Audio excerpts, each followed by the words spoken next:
Okay, what's up, y'all? It's the off-season officially. The 2023, 2024, 2022, 2023 season for all college sports is over with. National champion for all major sports at least has been crowned. Congratulations to Georgia, UConn, LSU for both women's and basketball and baseball, Oklahoma for softball, all that. Congratulations to y'all. Y'all are national champs. Congrats. That's something that's huge for your program, for your sport. That's awesome. Congrats. But now we shape our focus to the 2023-2024 season. Now I got it correct. There we go.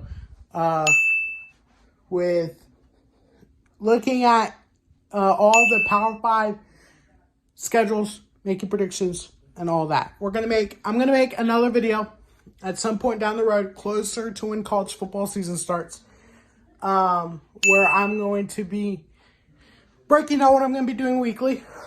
I'm not gonna explain that right now, but I'll explain all of that later. We have some ideas. We have some stuff that we are definitely doing, and some that are in the books, trying to on the table, not in the books, on the table. On the fence, basically, about. But we're going to get started with a controversial school. Now, this obviously was a hire that was expected. With Deion Sanders going to Colorado. Oh, and by the way, sorry I forgot to mention this. We're going to try to get all of the Power 5 schools' schedules and game by game predictions, and before the football season starts, and some of the independent schools. So that's a point that I forgot to make at the beginning of this video, but I'm sorry. Yeah, we are gonna try. We're working hard. We're gonna get videos out as much as we can, and constantly. So it's gonna be a lot of fun, and I can't wait for this season. Now I'm talking gibberish. Okay, so we're going to get started with Colorado. Let's talk about Colorado. With how the things are shaping up, I don't think Deion Sanders is going to be in Colorado long with how things are shaping up in conference realignment. USC, UCLA. Both of these teams are on their schedule. They're leaving next year. They're going to the Big Ten. Oklahoma and Texas, they're in the Big 12 right now. It won't affect them, but they're going to the SEC. Well, how things are shaping up, it's going to be a Power 2 and a group of 8. More than likely. With the Big 12, the Pac-12, and the ACC, with how things are starting to shape up, those are going to be becoming a minor conference with not so good teams in the conferences. And it will be the Big Ten and the SEC where all the big schools are going to play, and that's what's shaping up to be. That's how it's going to be. And sorry, it's facts. There seems to be this belief about Colorado being an amazing team this season. It's just not. And you're going to see that in the schedule. So let's go ahead and get started. All right. So let's get started with week 1.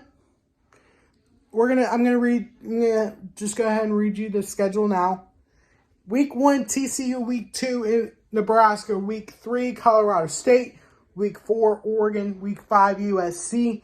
Arizona State, Stanford, UCLA, Oregon State, Arizona, Washington State, and Utah, all following that.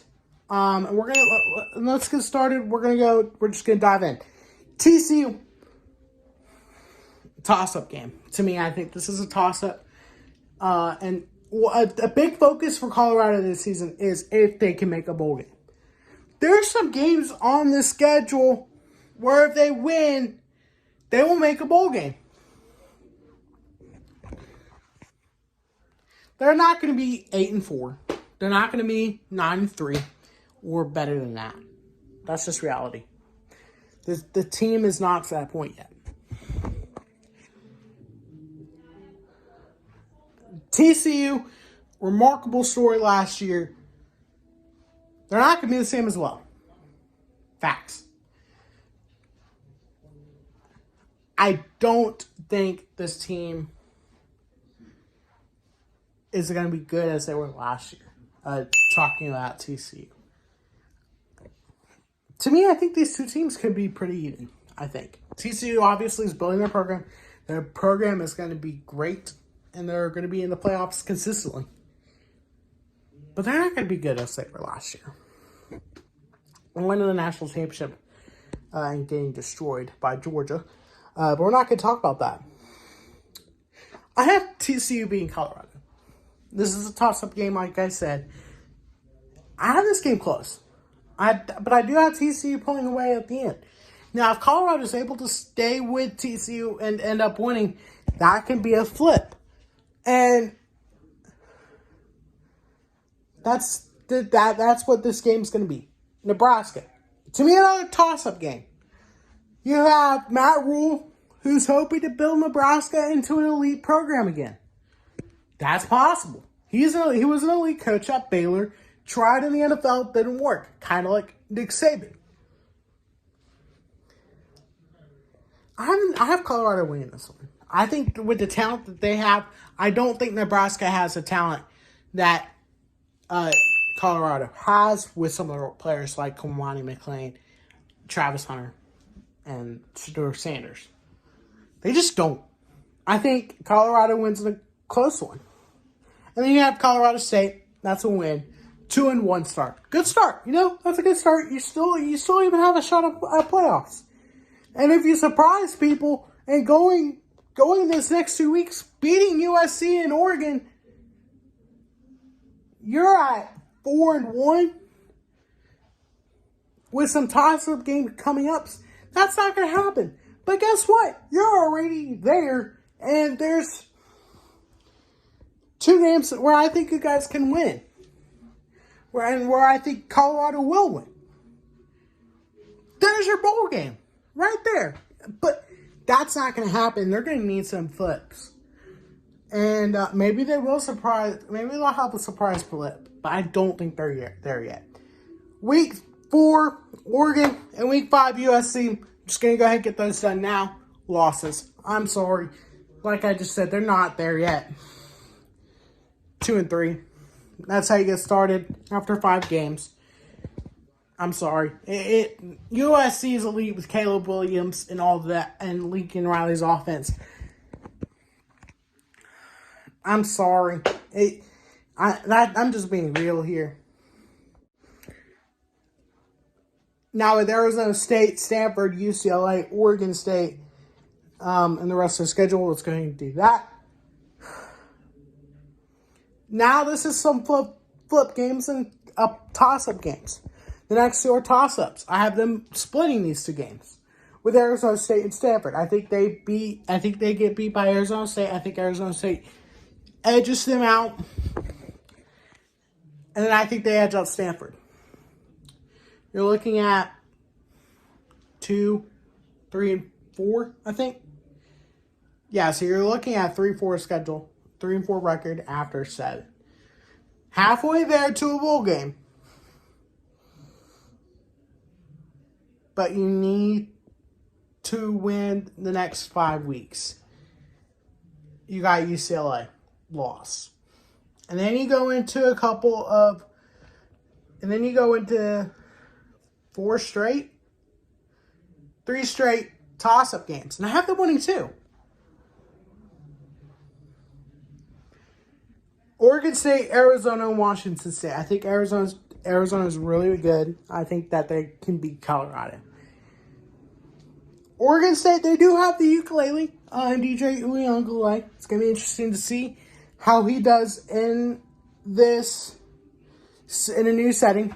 It didn't work out with Clemson. We knew that. It may have been just because he's not that good. We don't know. We'll find out in Oregon State. We probably would already have an answer at this point in week 9 for Colorado. But I do have them beating Oregon State. I think the talent, like I said, the talent that Prime has already brought in, I think they could beat Oregon State with that kind of talent. Arizona lost. I think Arizona edges them out. That can be a flip game. They're going to have to be improved. They're not going to be good enough when they play TCU. They're not going to be that good. They're going to need to improve. And if they don't improve, then they're not going to win these games I have them winning at the end of the season. But I do think they're going to improve enough. And I think it's going to be more. I think they're going to cut. I think they're going to make it close for a bowl game. They beat Washington State, but then lose to Utah.